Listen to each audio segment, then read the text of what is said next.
In the next 15 minutes, you'll learn 3 precise exercises, used by Epictetus himself, to cut anxiety in half and act with clarity, starting today. You've felt it before.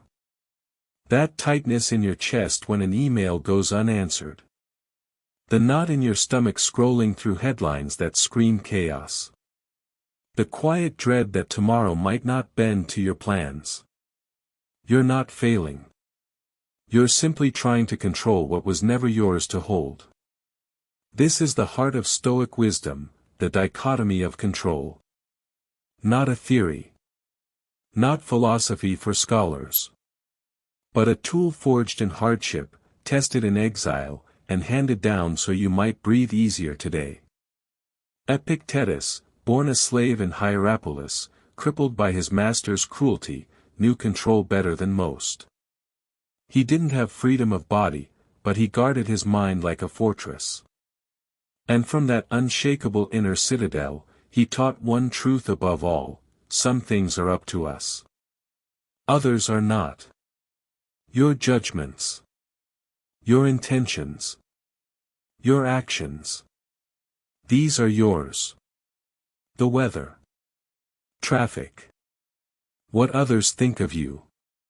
Market crashes. Global events. These belong to fate, fortune, or forces beyond your will. Confusing the two. That's where suffering begins. Let's be clear, this isn't passive resignation. It's strategic focus. Like a sailor who cannot command the wind, but can trim the sails. Now, we return to those 3 exercises. They're simple. Not easy. But practiced daily, they rewire your response to life's turbulence. Exercise 1, the morning boundary. Before you check your phone. Before you open your eyes fully. Sit for 60 seconds and say this: today, I will concern myself only with what is mine to do. Not what might happen. Not what others expect. Not even outcomes. Just your action. Your effort. Your integrity in motion. Marcus Aurelius did this each dawn in his tent on the Danube frontier. Surrounded by war, plague, betrayal, he wrote in his journal, "Begin each day by telling yourself, today I shall meet with interference, ingratitude, insolence, but none of these can injure me unless I let them." He wasn't denying reality. He was drawing a line in the sand between what he could influence, and what he must endure without bitterness. Try it tomorrow. When your alarm sounds, don't reach for distraction. Reach inward. Ask, what is truly mine today? My patience in traffic? My honesty in a meeting? My refusal to gossip? That's your domain. Guard it. Tend it. Let the rest pass like clouds over desert dunes. Exercise 2, the evening audit. At day's end, sit again. Not to judge yourself. Not to tally wins and losses. But to sort. Ask, where did I waste energy today trying to control the uncontrollable? Was it rereading a text message, hoping the tone would change?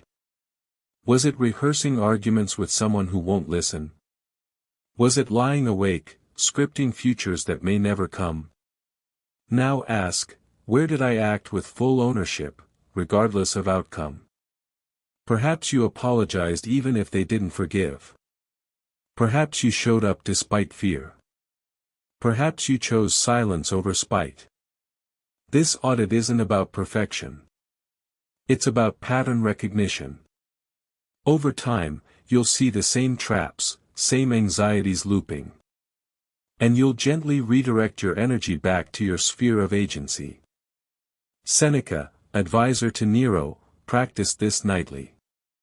Even as his emperor grew tyrannical, Seneca wrote, "We suffer more in imagination than in reality." His evening reflection kept him anchored, not in hope for Nero's redemption, but in his own virtue. Notice how both exercises bookend your day, not with demands on the world, but with stewardship of your soul. Now, the third exercise is the most potent. And the most misunderstood. Exercise 3, the premeditatio malorum, the premeditation of evils. No, this isn't pessimism. It's inoculation. Each week, spend 10 minutes imagining a setback. Your flight is cancelled. Your proposal is rejected. A friend misunderstands you. Then ask, if this happens, what is still within my power? Not to prevent it. Not to undo it.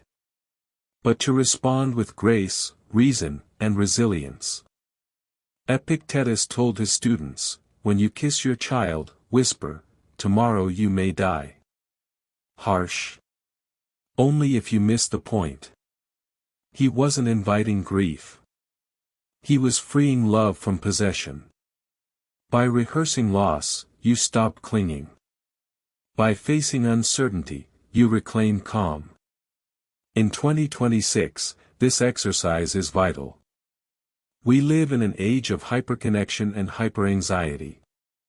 Algorithms feed us outrage. Notifications demand urgency. Every headline feels like a personal threat. But remember, the news cycle is not your responsibility. Your neighbor's opinion is not your identity. Your portfolio's dip is not your worth. Your power lies in this, how you interpret. How you choose. How you move forward, even when the ground shakes. Let's bring this into your week. On Monday morning, practice the morning boundary. Say aloud, I control my effort, not the result. Wednesday evening, do the audit. Write 2 columns, wasted energy, and true ownership. Be kind. Be honest. Saturday afternoon, try the premeditatio. Pick one fear, small or large, and ask, if this occurs, what remains mine to do? You'll find something remarkable. Peace doesn't come from controlling life. It comes from ceasing to fight what you cannot change, and pouring your strength into what you can. Now, a common mistake. Many here focus on what you can control and assume it means relentless self-improvement. More discipline. More output. More willpower. But Stoicism isn't about domination, even of yourself. It's about alignment. Your body gets sick. That's nature. But your attitude toward illness? That's yours. Your project fails. That's circumstance. But your willingness to learn? That's yours. Someone insults you. That's their choice. But your interpretation, that it defines you?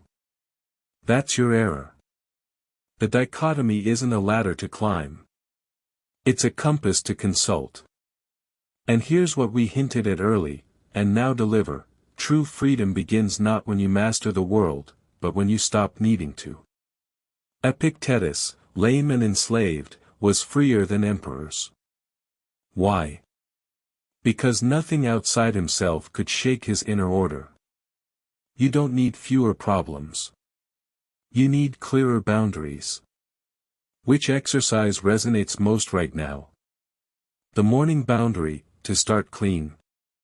The evening audit, to release regret. Or the premeditatio, to disarm fear. Whichever it is, begin small. 1 minute. 1 question. 1 breath of clarity. Because peace isn't found in perfect conditions. It's forged in the daily choice to tend your garden, and let the storm rage beyond the gate. Remember the senator who lost everything in a shipwreck. He clung to his virtue and rebuilt. Remember the mother who whispered, "Tomorrow you may die," as she kissed her son. She loved more deeply because she owned nothing. You are not responsible for the wind. Only for your sail. So tonight, as Dubai's lights shimmer like distant stars, ask yourself, what will I carry into tomorrow? Anxiety over what may come, or resolve over what I will do? The answer is already within you. You've always had it. You just forgot to look. If any of these ideas resonated, I've linked the books in the description. And now, you remember.